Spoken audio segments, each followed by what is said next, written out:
Welcome to this explainer. Today, we're unpacking a literal geopolitical nightmare, one that was basically born out of a single, incredibly rushed decision made in the absolute dead of night.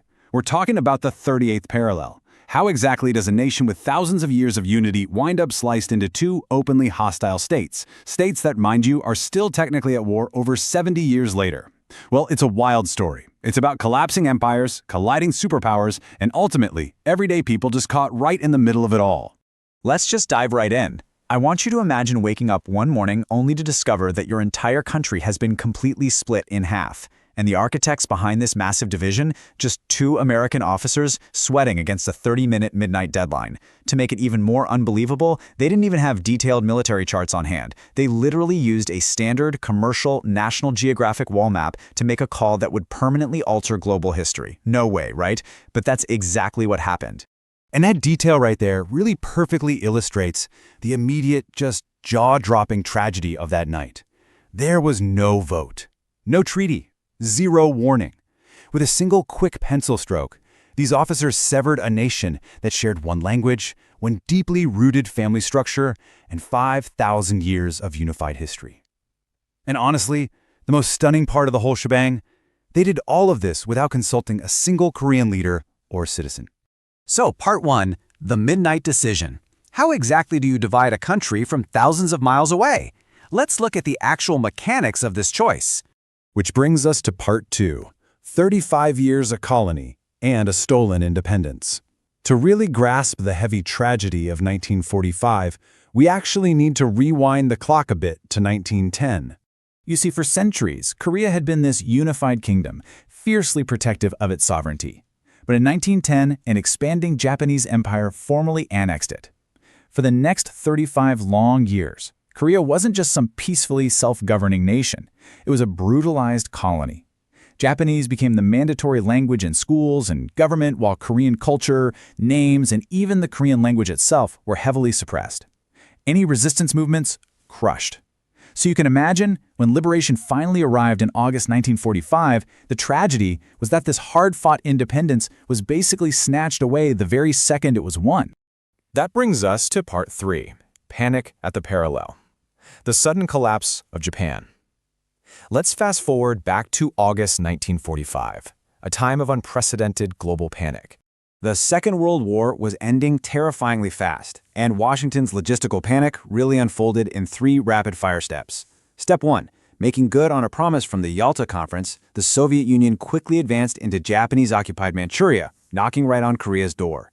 Step 2. Soviet troops actually start pouring into northern Korea, sending the U.S. into a full-blown scramble. Why? Well, Step 3. The closest American troops were hundreds of miles away in Okinawa. U.S. planners were absolutely terrified the entire peninsula would fall under Soviet control before a single American boot could even touch the ground. And this intense scrambling fear leads us straight to the 38th parallel. It's really just a simple line of latitude, hurriedly picked for one primary reason. It kept the historic capital, Seoul, under American administration. On the night of August 10, 1945, Colonel Dean Rusk and Colonel Charles Bonesteel were handed the near-impossible task of figuring out where to divide the advancing armies. Without any deep knowledge of Korean geography, they just scanned their National Geographic map and picked this line. Now, this was only meant to be a temporary, totally practical wartime arrangement just to accept the Japanese surrender. And surprisingly enough to American officials, the Soviets actually accepted this line without a single objection. Part 4. Two visions, one war. This is where we see exactly what happens when the temporary becomes permanent. Because, what was supposed to just be a quick arrangement lasting a few weeks almost instantly began to calcify. The two occupying powers started imposing their own radically opposing geopolitical visions right onto the Korean people. Up in the north, Soviet forces backed local communist committees, eventually propping up a young former guerrilla fighter named Kim Il-sung, essentially molding the area into a socialist model. Down in the south, the U.S. military government, which was pretty suspicious of left-leaning local groups, backed conservative leaders instead. Eventually supported Syngman Rhee, a staunch anti-communist who'd been in exile for decades. Literally within months, Koreans found themselves guinea pigs in two completely alien, opposing political experiments. But it's super important to realize that everyday people didn't just passively accept this. There were genuine, international attempts at peaceful reunification. Between 1946 and 1947, a joint U.S.-Soviet commission really tried to negotiate a unified government. But with Cold War paranoia spreading like wildfire, the distrust was just too deep, and those negotiations completely collapsed.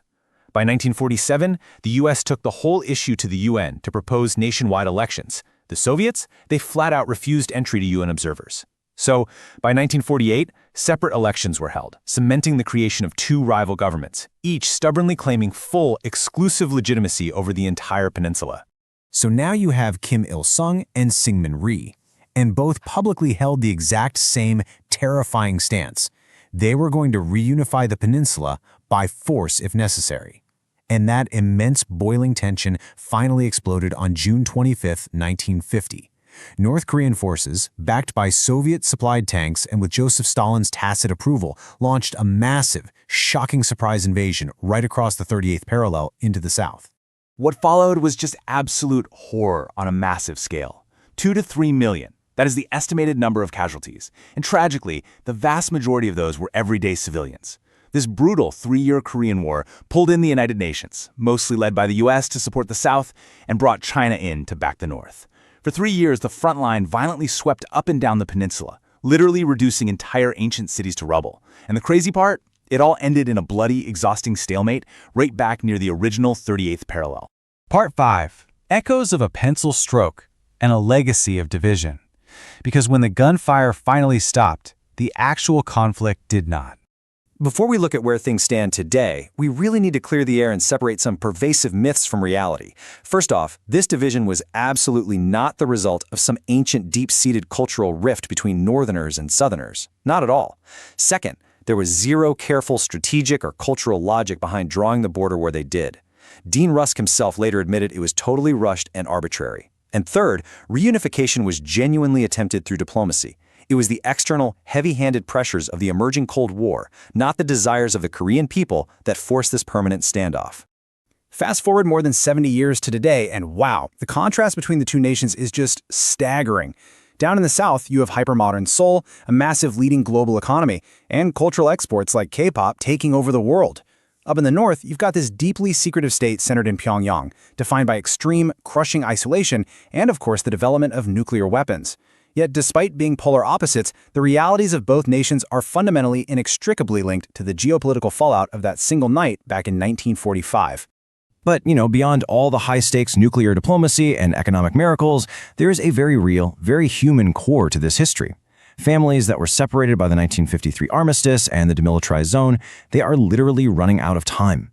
The absolute most tragic, enduring cost of this whole ordeal is borne by elderly siblings and parents.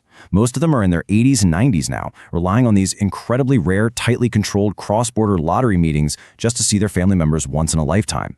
And since no formal peace treaty was ever signed, for these families, the war technically never ended.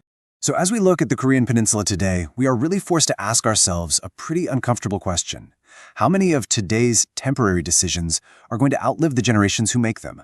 What happened in Korea wasn't a natural split. It was one people violently pulled apart by forces entirely outside their control. It's a sobering reminder of how a choice made in 30 minutes by people under intense pressure who barely understood the situation on the ground can just calcify into a permanent reality that reshapes the world for generations. Thanks for joining me for this explainer. Keep asking those hard questions, keep looking at the history hidden behind the map, and I'll catch you next time.